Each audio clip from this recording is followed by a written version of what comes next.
Degree అందరూ ఇస్తారు. Career కి క్లారిటీ ఇచ్చేది మాత్రం కాన్ఫిడో. బెస్ట్ యూనివర్సిటీ సీట్ తో పాటు సెటిల్ అయ్యే స్కిల్ కూడా గ్యారంటీ.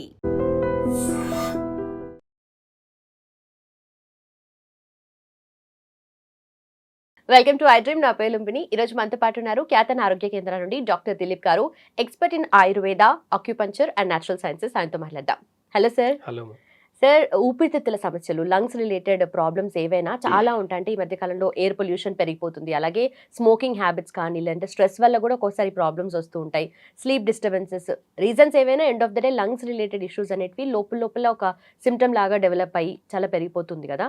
సో దీనిలో కూడా చాలా రకాలు ఉన్నాయి. సో దేని నుండి ఎలా మనం బయటపడచ్చు అంటారు? అయితే ఊపిరితిత్తుల సమస్యలు అంటే ఇప్పుడున్న అలోపతి టర్మ్స్లో తీసుకుంటే 160 రోగాలు ఉన్నాయి. అంటే ఒక్క ఊపిరితిత్తుల వల్ల 160 రకాల రోగాలు, ఇంగ్లీష్ పేర్లు వచ్చే పదాలు ఉన్నాయి. మనకు వాటితో పని లేదు. కాబట్టి ఇక్కడ నేచర్ ఏం చెప్తుంది, ఊపిరితిత్తులకు ప్రధానమైన ఎలిమెంట్ ఏంటని చూస్తే అది గాలి. ఓకేనా? పంచభూత తత్వంలో ఊపిరితిత్తులకు గాలికి ఉన్న సంబంధం నుంచి మనం తీసుకుంటామే తప్ప నాకు ఫైబ్రోసిస్ ఉంది, నాకు ఆస్తమా ఉంది, నాకు టీబీ ఉంది, ఇవి కాదండి మనం తీసుకోవాల్సింది. ఇవన్నీ ఈ మోడర్న్ సిస్టమ్ పెట్టుకున్న పేర్లు అనుకో. కానీ ఆయుర్వేద ప్రకారంగా చూసిన, న్యాచురోపతి ప్రకారంగా చూసిన, అక్యుపంచర్ ప్రకారంగా చూసిన రూట్ కాస్ మాత్రమే చూస్తుంది. కాబట్టి ఇక్కడ లంగ్ ఇష్యూ అని చూస్తుంది అంతే. ఊపిరితిత్తుల సమస్యల్లో ఎన్ని రకాల ప్రాబ్లమ్స్ వచ్చినా సరే దానికి కొన్ని మెడిసిన్స్, కొన్ని టిప్స్, కొన్ని అక్యుపంచర్ పాయింట్స్ ఇవన్నీ కూడా రూట్ కాస్ని సరిచేసేదానికి మాత్రమే పనికి వస్తుంది. ఎగ్జాంపుల్, ఇప్పుడు మీరు అన్నట్టు టీబీ ఉంది. ఒకప్పుడు టీబీ వస్తే భయపడేది, ఒకరి నుంచి ఒకరికి వచ్చేదని భయపడేది. ఇప్పుడు ఆ భయాలు కూడా అన్నీ పోయినాయి. కాకపోతే ఏమవుతుంది అని అంటే ట్యాబ్లెట్స్ ఎక్కువ రోజులు వాడడం వల్ల టీబీ తగ్గుతుందే కానీ బోన్ డెన్సిటీ మీద ఎఫెక్ట్ పడుతుందన్న విషయం చాలా మందికి, తక్కువ మందికి తెలుసు. ఓపెన్గా చెప్పాలంటే ఈరోజు ప్రతి ఒక్క ట్యాబ్లెట్కి దానికి ఒక సైడ్ ఎఫెక్ట్ ఉంది. ఓకేనా? ఎగ్జాంపుల్, ఇప్పుడు నిమోనియా వచ్చిందండి, పిల్లలకు నిమోనియా వస్తే ఫస్ట్ పెట్టేది యాంటీబయాటిక్ పెడతారు. యాంటీబయాటిక్ పెట్టిన ద్వారా నిమోనియా తగ్గుతుందేమో తప్ప ఆ యాంటీబయాటిక్ ఇంకా ఎక్కడైనా ఎఫెక్ట్ పడుతుందని చూస్తే డైజెషన్ మీద, లివర్ మీద ఎఫెక్ట్ పడుతుంది ఆ యాంటీబయాటిక్. అంటే అందుకే ఈరోజు జనాలకు అందరికీ కూడా అవేర్నెస్ వచ్చింది. ఏంటి, పిల్లలకు కానీ పెద్దలకు కానీ యాంటీబయాటిక్స్ వాడాలంటే భయం వచ్చింది, స్టెరాయిడ్స్ వాడాలంటే భయం వచ్చింది. ఆస్తమాకి జీవితం అంతా స్టెరాయిడ్స్ ఇస్తారు, ఇలాంటి స్టెరాయిడ్స్ వాడాలంటే కూడా భయం వచ్చింది. పెయిన్ కిల్లర్స్ వాడాలంటే భయం వచ్చింది. మరి వీటన్నిటిని అరికట్టే ఇంకేదైనా ట్రీట్మెంట్ ఉందా అని అంటే అది ఆయుర్వేద అని చెప్పొచ్చు, న్యాచురోపతి అని చెప్పొచ్చు, యాక్యుపెంచర్ అని చెప్పొచ్చు. జనాలకి ఇప్పుడు అవేర్నెస్ వస్తుంది. ఎందుకు అని అంటే ఒక ఎఫెక్ట్కి గురైన తర్వాత తప్పు వాళ్ళు రియలైజ్ అవ్వట్లేదు. రూట్ కాస్ మర్చిపోయి సిమ్టమ్స్ని బేస్ చేసుకొని పరిగెడితే ఎక్స్రే తీస్తున్నారు, టెస్టులు చేస్తున్నారు, కానీ తగ్గట్లేదు రోగాలు కొన్ని. కొంతమందికి దమ్ము దగ్గు ఉంటుంది, ఆస్తమా ఉంటుంది, ఎక్స్రే చూస్తే నార్మల్ ఉంటుంది. దేనికి ట్రీట్మెంట్ చేయాలి అప్పుడు? ఇలాంటి కన్ఫ్యూజన్గా ఉండే పేషెంట్లు చాలామంది ఉన్నారు. నాకు రిపోర్ట్లు అన్నీ నార్మల్ ఉన్నాయండి, నాకు ప్రాబ్లం ఉంది అని చెప్పే వాళ్ళు కొన్ని లక్షల మంది ఉన్నారు. కానీ నాడీ వైద్యం కానీ ఆయుర్వేద కానీ రూట్ కాస్ చూస్తుంది. నీకు ఇంటర్నల్గా ఎక్కడెక్కడ ప్రాబ్లమ్స్ వస్తున్నాయి, ఏ సిమ్టమ్స్ ఉన్నాయి, ఇంటర్నల్గా ఏ ఆర్గాన్ ఇన్బ్యాలెన్స్ అయింది, ఆ ఆర్గాన్ వల్ల ఎలాంటి సైడ్ ఎఫెక్ట్స్ వస్తాయి అనేది కూడా నాడి చూస్తే చెప్పొచ్చు. అలాంటి గొప్పతనం, అంత గొప్ప వైద్య విధానం వదిలేసుకొని ఈరోజు మోడర్న్ సిస్టమ్ వెంబడి పడుతున్నారు. అవేర్నెస్ లోపం వల్ల ఈరోజు ప్రతి దానికి సొల్యూషన్ వచ్చింది. కాబట్టి టీబీకి అయితే చాలా ఈజీగా ఒక 3 months ఆయుర్వేదంలో మెడిసిన్స్ తీసుకుంటే, కొన్ని డైట్ చేసుకుంటా పోతే టీబీ తగ్గుతుంది. సో ఫర్ ఎగ్జాంపుల్, ఇప్పుడు లంగ్ ప్రాబ్లం అంటే ఫస్ట్ గుర్తొచ్చేది ఆస్మా అంటారు. అయితే ఆస్మా ప్రాబ్లం ఉన్న చిన్న పిల్లలు స్కూల్లో గేమ్స్ ఆడుతూ కూడా వెంటనే వాళ్ళకి ఊపిరి ఆడక వచ్చేస్తూ ఉంటుంది కదా. సో అలాంటి వాళ్ళకి ఏం చేయాలి? అయితే చూడండి, ఆస్తమాకు పర్మనెంట్ సొల్యూషన్ లేదు. చిన్నగా ఉన్నప్పుడు ఆస్తమా వచ్చిందంటే పెద్దగా అయినప్పుడు కూడా ఆయాసపడుతూనే ఉండాలి. వాళ్ళు ఇన్హేలర్ వాడతారు, దానివల్ల సైడ్ ఎఫెక్ట్ లేదేమని రాసేయమని చెప్పండి డాక్టర్ని. ట్యాబ్లెట్లు, యాంటీబయాటిక్స్ ఇస్తారు. ఎక్కువ నిమోనియా, కొంచెం ఆస్తమాలో కొంచెం వాటర్ ఫామ్ అయింది అనుకోండి, కొంచెం ఆయాసం ఎక్కువైందంటే యాంటీబయాటిక్స్ ఒక 1 week, 10 days, 15 days, 1 month ఇస్తున్నారు యాంటీబయాటిక్స్. దానివల్ల ఎలాంటి సైడ్ ఎఫెక్ట్ రావట్లేదని చెప్పండి. ఆస్తమాకు జీవితకాలం ఎందుకు వాడాలి? ఆస్తమాకు సంవత్సరాల తరబడి ఎందుకు మెడిసిన్స్ వాడాలి? ఆయుర్వేదలో చాలా సింపుల్గా రెమెడీస్ ఉన్నాయి. కొన్ని గతంలో కొన్ని వీడియోస్లో నేను చెప్పాను. చాలామంది పేషెంట్స్ కాల్ చేసి చెప్తున్నప్పుడు చాలా హ్యాపీ అనిపిస్తుంది. ఇలాంటి ఆస్తమా ప్రాబ్లం ఉండే వాళ్ళకు పిప్పల చూర్ణం గురించి చెప్పాను, పిప్పల యొక్క గొప్పతనం చెప్పాను నేను. పిప్పల చూర్ణం ఆస్తమా మీద ఎంత ఎఫెక్ట్గా పనిచేస్తుందని చెప్పాను నేను. అది వాడే పిల్లల విషయంలో వాడే పద్ధతులు కొన్ని తెలుసుకుంటే సరిపోతుంది అంతే. ఏ పొత్తు ఆస్తమాలో కూడా కొన్ని సిమ్టమ్స్ ఉంటాయి. ఆ సిమ్టమ్స్ కరెక్ట్గా చూసుకొని ఏ సిమ్టమ్స్కి అది ఆ పిప్పల చూడడం హనీలు ఇవ్వాలన్నా, లేకపోతే అల్లం రసంలు ఇవ్వాలన్నా, లేకపోతే తేనెలు ఇవ్వాలన్నా, ఇంకే దాంట్లో పెరుగులు ఇవ్వాలన్నా, దాన్ని కూడా సిమ్టమ్స్ బేస్ చేసుకొని పొత్తులు పెట్టి ఇస్తామన్నమాట. అలాంటి చిన్న చిన్న రెమెడీస్ ద్వారానే తగ్గించుకోవచ్చు ఆస్తమాని. యాంటీబయాటిక్ కాదు, అది పెయిన్ కిల్లర్ కాదు, స్టెరాయిడ్ కాదు, పిప్పల చూర్ణం అండి. నార్మల్ మిరియాల యొక్క గుణం ఉండే పిప్పల చూర్ణంలో త్రికటకాల్లో ఒకటి అనేది పిప్పలు అనేది. ఆ చూర్ణంని జస్ట్ ఒక 1-2 మంత్స్ వాడితే అస్తమా పర్మనెంట్గా తగ్గుతుంది. ఈ అస్తమా ప్రాబ్లం ఉండే వాళ్ళకు జెయింట్స్ బోన్ అనేది డెన్సిటీ తగ్గిపోతుంటుంది. విటమిన్స్ ప్రాబ్లమ్స్ వస్తాయి, విటమిన్ డి ప్రాబ్లమ్స్ వస్తుంది, విటమిన్ డి ప్రాబ్లమ్స్ వస్తుంటాయి. ఇలాంటి మల్టిపుల్ ప్రాబ్లమ్స్ వస్తుంటాయి. ఈ ఎందుకు మల్టిపుల్ ప్రాబ్లమ్స్ ఎందుకు వస్తాయంటే రెగ్యులర్గా వాడే మెడిసిన్స్ వల్ల. కానీ ఆయుర్వేదాల రూట్ కాస్లో పిప్పల చూర్ణం కరెక్ట్గా 2 మంత్స్ రెగ్యులర్గా మంచిగా ప్రాపర్గా దాన్ని టైం టు టైం తీసుకుంటే పర్మనెంట్గా తగ్గిపోతుంది అస్తమా. అలాగే ఊపిరితిత్తుల ఇన్ఫెక్షన్, లంగ్ ఇన్ఫెక్షన్, న్యూమోనియా అంటారు కదా, సో దీని నుండి మనకి ఎలా బయటపడాలి, ఎలా ఉపశమనం ఉంటుంది ఆయుర్వేదం? ఇప్పుడు న్యూమోనియా అంటే ఏంది, బాడీలో అంటే లంగ్స్లో కొంచెం నీరు కూడా చేరడం అన్నమాట. వాళ్ళకు ముక్కు ద్వారా నీరు కారడం, లేదంటే దగ్గినప్పుడు తెమడ రావడం, ఇలాంటి కొన్ని సిమ్టమ్స్, ఆయాసపడడం, ఇలాంటి కొన్ని అంటే ఆస్తమాకున్న సిమ్టమ్స్ కొన్ని న్యూమోనియాకు ఉంటాయి. ఇది ఎక్కువ చూస్తే ఎవరికి ఎక్కువ అంటే పిల్లల విషయంలో ఎక్కువ. బాగా గుర్తుపెట్టుకోండి, పిల్లల విషయంలో ఎందుకు ఎక్కువ అని ఒకసారి ఆలోచిస్తే మిల్క్ ప్రోడక్ట్స్. ఈ రోజు పాల పదార్థాలు అంత విషమైపోయినాయి కాబట్టి ఈ పాల పదార్థాలు అన్నీ కూడా ఒక పాలు, పెరుగు, మజ్జిగ, వెన్న, నెయ్యి, టీలు, కాఫీలు ఇవన్నీ కూడా న్యూమోనియా మీద ఎఫెక్ట్ ఎక్కువ చూపిస్తుంది. కాబట్టి పాల పదార్థాలు మానేసి దానికి రూట్ కాస్లో కొన్ని మెడిసిన్స్ తీసుకుంటే న్యూమోనియా పర్మనెంట్గా 1 మంత్ 15 డేస్లో తగ్గించుకునే గుణాలు ఆయుర్వేద చాలా అద్భుతమైన రెమెడీస్ ఉన్నాయి. అలాంటి రెమెడీస్ వదిలేసి యాంటీబయాటిక్స్, సిరప్స్, ఇంజెక్షన్స్, ఇన్హేలర్స్ వాడడం వల్ల మీరు ఎన్నాళ్ళు వాడుతున్నారు, దానివల్ల వచ్చే సైడ్ ఎఫెక్ట్స్ ఎందుకు మీరు గుర్తించలేకపోతున్నారు? టెంపరరీ సొల్యూషన్ కోసం చూస్తున్నారు. ఎస్, ఇప్పుడు నేను ఆయాసపడుతున్నాను, ఇప్పుడు నాకు తగ్గాలి, ఈ నెలలో కొట్టుకుంటే హ్యాపీ. కానీ ఆయుర్వేదంలో కూడా, అక్యుపెంచర్లో కూడా, న్యాచురోపతిలో కూడా కొన్ని డైట్ చేసుకుంటూ కొన్ని మెడిసిన్స్ వాడితే 1 వీక్లో తగ్గే న్యూమోనియాలు ఉన్నాయి. దానికి రోజుల తరబడి, నెలల తరబడి, సంవత్సరాల తరబడి మెడిసిన్స్ వాడాల్సిన అవసరం ఏ డిసీజ్కి లేదు. ఓకే. అలాగే లంగ్స్లో బ్రాంకైటిస్, శ్వాసనాళాల వాపు కూడా వస్తుంది కదా, సో దానికి ఏం చేయొచ్చు ఆయుర్వేదం? అయితే చూడండి, ఇప్పుడు కోవిడ్ తర్వాత ఫైబ్రోసిస్ అని చెప్పి కొత్త పేరు పెట్టుకున్నాం. అంత ముందు లేని పదం ఇది. కోవిడ్కి ముందు లేని పదం ఫైబ్రోసిస్ అని చెప్పి లంగ్స్లో చిన్న చిన్న గడ్డల్లాకే ఏర్పడుతుంది. ఏమైంది కోవిడ్లో అందరికీ? కోవిడ్ వచ్చిన ప్రతి ఒక్కరు కూడా అప్పట్లో ఎక్స్రే తీసుకొని ఉంటారు. కోవిడ్లో పాజిటివ్ వచ్చిన వాళ్ళందరూ ఎక్స్రే తీసుకొని ఉన్నారు కదా, వాళ్ళందరూ ఎక్స్రే చూస్తే అక్కడక్కడక్కడ తెల్లగా ఉండింటది. ఎక్స్రే ఫిలిం, చెస్ట్ ఫిలిం అనేది చూస్తే 2 సైడ్ మంచి డార్క్ కలర్లో ఉండి మధ్యలో మనకు కనిపిస్తుంది. ఎక్కడైతే చుక్కలు చుక్కలుగా కనిపించేవన్నీ కూడా ఫైబ్రోసిస్ లాగా అనమాట. అంటే ఇవన్నీ కూడా రక్తనాళాలు, అక్కడ ఉన్న రక్తం గడ్డలు కట్టింది అనమాట. లంగ్స్లో రక్తం గడ్డలు కట్టడం వల్ల ఇప్పుడున్న లంగ్ క్యాన్సర్స్ ఎక్కువైనాయి. ఆఫ్టర్ కోవిడ్ తర్వాత లంగ్ క్యాన్సర్స్ ఎక్కువైనాయి. బాగా గుర్తుపెట్టుకోండి. చాలా మందికి స్లీప్ మోడ్లో ఉంది ఇప్పటికీ ఇవ్వడం.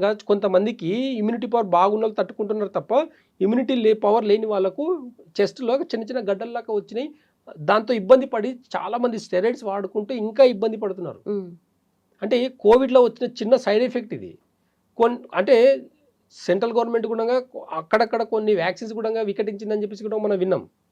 అయితే ఈ వికటించిన వాళ్ళలో లంగ్స్ ప్రాబ్లమ్ అనేది పర్మనెంట్గా జరిగింది. ఏంది అని అంటే రక్తనాళాల్లో గడ్డలు కట్టడం, అంటే లంగ్స్లో రక్తనాళాల్లో గడ్డలు కట్టడం. ఇవి ఏమి అంటే బ్రెయిన్లో నర్వస్ సిస్టమ్, మన పక్షవాతంలో బ్రెయిన్ నర్వస్ సిస్టమ్కి ఇచ్చే మెడిసిన్స్ ఇక్కడ మనం దీంట్లో కూడా ఇస్తాం. బాడీలో ఏ రక్తనాళమైనా సరే ఎక్కడైనా గడ్డలాగా కట్టింది అంటే దాన్ని డిజాల్వ్ చేసేదానికి ఆయుర్వేదంలో అద్భుతమైన మెడిసిన్స్ ఉన్నాయి. అలాంటి మెడిసిన్స్ వాడుకుంటూ కొంచెం పత్యం చేసుకొని వాడితే ఈ ఫైబ్రోసిస్ అనే ప్రాబ్లం కూడా పల్మనరీ ఫైబ్రోసిస్ అంటారు, అవి కూడా చాలా ఈజీగా తగ్గించుకోవచ్చు. చాలా మందికి తెలియట్లేదు, వాళ్ళకు ఉన్నట్టు కూడా తెలియట్లేదు. దానివల్ల వచ్చే సైడ్ ఎఫెక్ట్ ఏంటి తెలుసా? చెస్ట్లో కన్నా రక్తం గడ్డగట్టినట్టయితే బ్లడ్ అంటే సర్క్యులేషన్, బ్లడ్ ఆ లంగ్స్లో బ్లడ్ సర్క్యులేషన్ తగ్గిపోయి మనకి హార్ట్ ఎక్కడ ఉందండి? మనకు లంగ్స్కి లెఫ్ట్ సైడ్లో ఇక్కడ కింద భాగంలో ఉంటుంది. ఏమవుతుందంటే ఇక్కడ ఎప్పుడు హార్ట్ అనేది పంపింగ్లో ఉంది కాబట్టి సేఫ్ జోన్లో ఉంది. ఈ రక్తం గడ్డగట్టడం వల్ల ఏమవుతుంది అని అంటే ఇక్కడ ఉన్న హార్ట్కి బ్లడ్ సర్క్యులేషన్ తగ్గిపోతుంది. బ్లడ్ మనకు లంగ్స్లో కూడా ఎప్పుడు బ్లడ్ సర్క్యులేషన్ ఉండాలండి. ఎక్కడైనా కొంచెం ఆక్సిజన్ ఎక్కువైనా, మనకు బ్రెయిన్ ఎక్సర్సైజ్, కోవిడ్లో అందరికీ ఆక్సిజన్ తగ్గి ప్రాబ్లమ్స్ వచ్చినాయి. కొంతమందికి ఎక్కువైనా ప్రాబ్లమ్స్ అయ్యాయి. 5 నెంబర్ ఇప్పుడు లంగ్స్లో ప్రాబ్లం ఉండే వాళ్ళు ఫ్యాన్ కింద 5 నెంబర్ ఫ్యాన్ కింద పెట్టుకొని కూర్చోండి, కూర్చోలేడు ఎక్కువసేపు. లంగ్స్లో ప్రాబ్లం ఉండాలి, ఏసీ వేసుకొని కూర్చోండి, కూర్చోలేడు. ఎందుకు?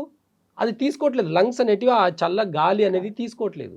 అలా లోపల కూడా ఏంటంటే ఈ ఫైబ్రోసిస్ అంతా కూడా హార్ట్ మీద ఎఫెక్ట్ పడింది. అందుకే కోవిడ్ తర్వాత హార్ట్ డిసీజ్ ఎక్కువైనాయి.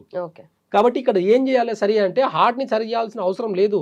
హార్ట్ డిసీజ్ని తగ్గించుకోవాలి, హార్ట్ అటాక్ని తగ్గించుకోవాలనుకుంటే, హార్ట్ అటాక్ రాకుండా ఉండాలంటే మన లంగ్స్ని మంచిగా పెట్టుకోవాలి. ఓకే, అంటే మీరు ఇంత క్లియర్గా చెప్తున్నారు కదా, ఇప్పుడు కోవిడ్ తర్వాత ఇవన్నీ వచ్చాయి అంటే దీనికి రిలేటెడ్గా ఏదైనా స్టడీస్ కానీ రీసెర్చ్ కానీ అట్లా ఏమైనా ఉందా? అన్నీ ఉన్నాయండి, అన్ని ప్రతిదీ మెడికల్ టర్మ్స్లో ప్రతిదీ రికార్డ్స్ ఉన్నాయి.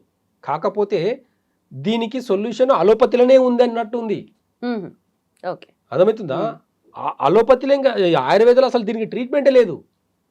కరోనాకి ట్రీట్మెంట్ లేదు, ఎలాంటి వైద్య విధానానికి కూడా ట్రీట్మెంట్ లేదని చెప్పేసి ప్రచారం చేస్తారు. ఓకే, ఆయుర్వేద మెడిసిన్స్ వాడుతున్నారంటే, ఎగ్జాంపుల్ ఒక షుగర్కి ఆయుర్వేద మెడిసిన్స్ వాడుతున్నారంటే ఇంకా మీకు గ్యారంటీ లేదండి, మీ కిడ్నీలు మొత్తం పాడైపోతాయి. మీ మెడిసిన్స్ వాడితే మాత్రం బాగవుతుందా? మీ మెడిసిన్స్ వాడుకుంటూ బాగున్న వాళ్ళని చెప్పండి, నా దగ్గర ముందుకు తీసుకురండి.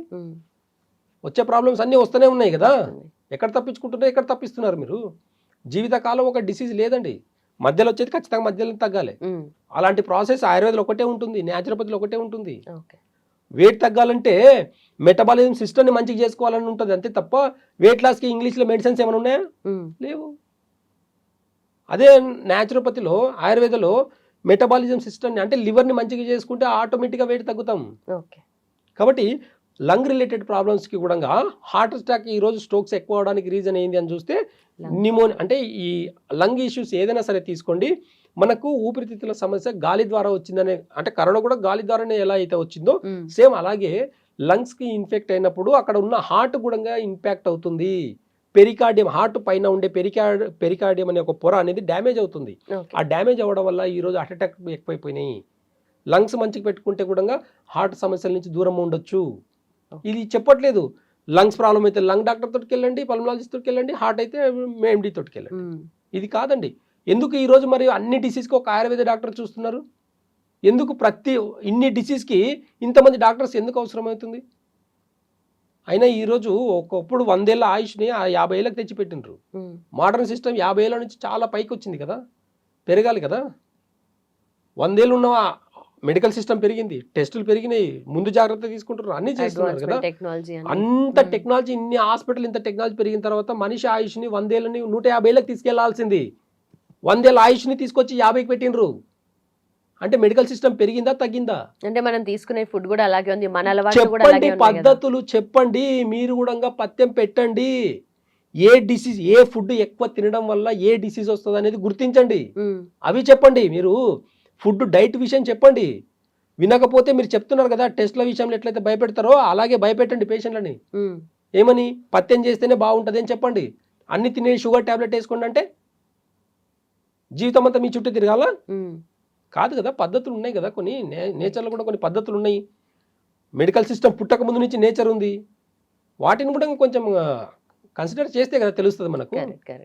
కాబట్టి రూట్ కాజ్ నుంచి ఎప్పుడైతే డిసీజ్ని తగ్గించుకుంటామో పర్మనెంట్గా కోల్డ్ నుంచి క్యాన్సర్ వరకు తగ్గించుకోవచ్చు. ఓకే, అలాగే లంగ్స్ ఇష్యూస్లో మనకు ఇంకొకటి కనిపించేది COPD, chronic obstructive pulmonary disease. So దీని గురించి ఏంటి అండ్ దీని నుండి బయటపడాలంటే ఆయుర్వేదంలో ఎలాంటి? ఆయుర్వేదంలో లంగ్కి సంబంధించిన 120 రోగాలు కూడా 160 రకాల 160 డిసీజెస్కి కూడా రూట్ కాజ్ నుంచి మెడిసిన్స్ ఉన్నాయి. మెడిసిన్స్ అనకుండా పథ్యంతో, అంటే పథ్యం చేసుకుంటూ వాడే మెడిసిన్సే ఉంటాయి ఆయుర్వేదంలో. కాబట్టి ఏ టేస్ట్ ఊక తినడం వల్ల లంగ్స్ ప్రాబ్లమ్స్ వస్తాయని అంటే ఖచ్చితంగా స్పైసీ ఫుడ్ తినడం వల్ల వస్తుంది. రెండవది మిల్క్ ప్రోడక్ట్స్ ఎక్కువ తీసుకోవడం వల్ల లంగ్ ఇష్యూస్ ఎక్కువ అవుతాయి. ఎలాంటి మిల్క్ తీసుకుంటున్నామండి మనం? ప్యాకెట్ పాలేనా అని క్వశ్చన్ వేసుకోండి. ఆ ప్యాకెట్ పాయల మీద మొత్తం చదవండి దయచేసి ఒకసారి. దాంట్లో 1 డ్రాప్ మిల్క్ ఉండదండి.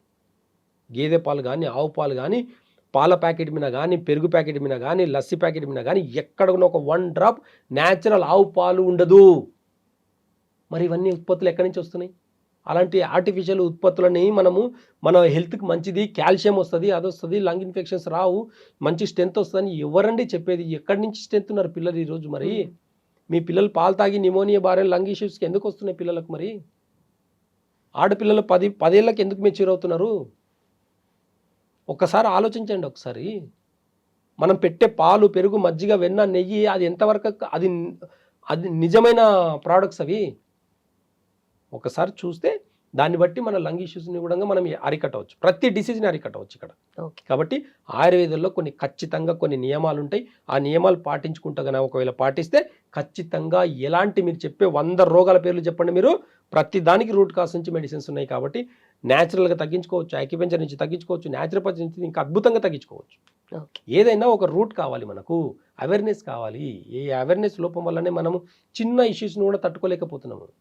చిన్న ప్రాబ్లం కొంచెం తగ్గినంటే పరిగెత్తాలి ఫస్ట్ హాస్పిటల్ పరిగెడితే ఫస్ట్ ఏంది, సరే చిన్న కాఫే కదా ఒక 2 days నుంచే వచ్చిందని ట్యాబ్లెట్ రాస్తుంటా, లేదు ఫస్ట్ ఎక్స్రేలో ఏమి లేకపోతే సిటీ స్కాన్ ఎంత అండి, 5,000 పెట్టాలి. ఒక చిన్న కాఫ్ వచ్చేదానికి కూడా 5,000 ఖర్చు పెడితే తప్ప ట్రీట్మెంట్ జరగట్లేదు. పిప్పల చూర్ణం 3 రోజులు వాడితే తగ్గిపోతుందండి.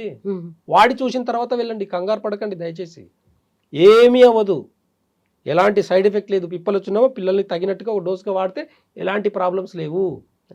మన పెద్దలు తాత ముత్తాతలు అవి వాడే కదా మంచిగా ఉన్నారు. మరి ప్రతి డిసీజ్కి ఎవరు చావలే, 100 ఏళ్ళు ఖచ్చితంగా 80-90 ఏళ్ళు బతికిన వాళ్ళే కదా. ఇప్పటికి మన ముంగట కళ్ళ ముంగట మన అమ్మమ్మలు నానమ్మలు ఉన్నారు కదా, అంత వయసు ఎలా బతికారు అడగండి. వాళ్ళ అలవాట్లను ఏంటాడు అడగండి, వాళ్ళు ఒంటింటి వైద్యం ఏం చేశారు అడగండి, సొంటి ఎందుకు ఇచ్చారు అడగండి, పిప్పల చూడడం ఎందుకు ఇచ్చారు అడగండి, మిరాల చూడడం దేనికి పెట్టారు అడగండి, మిరాల కషాయం చేసుకొని తాగేది ఎందుకు, ఒకసారి అడిగి చూడండి తెలుస్తుంది. రూట్ కాస్ యొక్క విలువ తెలిస్తే ఇప్పుడున్న వైద్య విధానానికి పడకపోవచ్చాము, కానీ అసలు వెళ్ళాల్సిన అవసరం లేదు హాస్పిటల్కి. కాబట్టి రూట్ కాస్ని అర్థం చేసుకోండి.